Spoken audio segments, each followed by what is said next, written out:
এখানে একটি Samsung laptop দেখতে পাচ্ছেন। তো ল্যাপটপটি ওপেন করার পরে এইভাবে স্যামসাং লেখা এসে দাঁড়ায় থাকে, আর কোনো দিকে যায় না।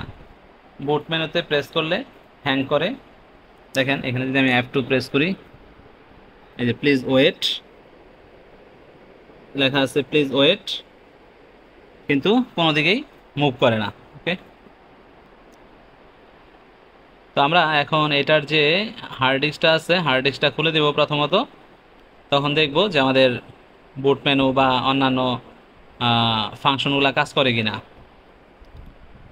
তো আমরা হার্ড ডিস্কটি খুলে নিছি। এখন দেখব যে আমাদের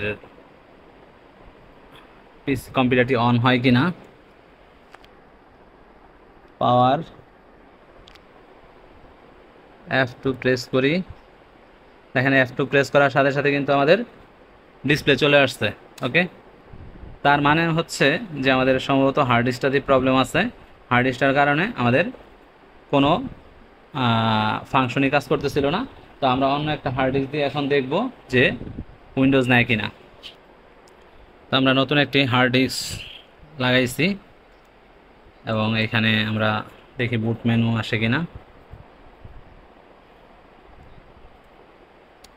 স্যামসাং এর বুট মেনুটাও দেখতে হবে কোনটা। আমাদের প্যান ড্রাইভ থেকে বুট করছে।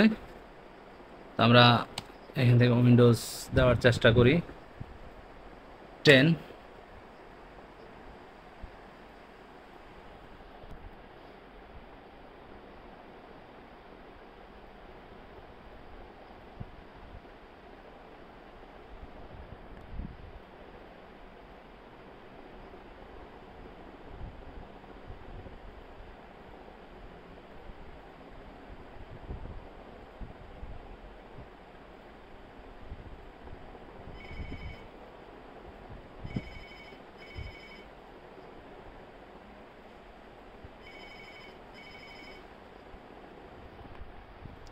দেখেন এখানে অলরেডি ফরম্যাট হয়ে গেছে।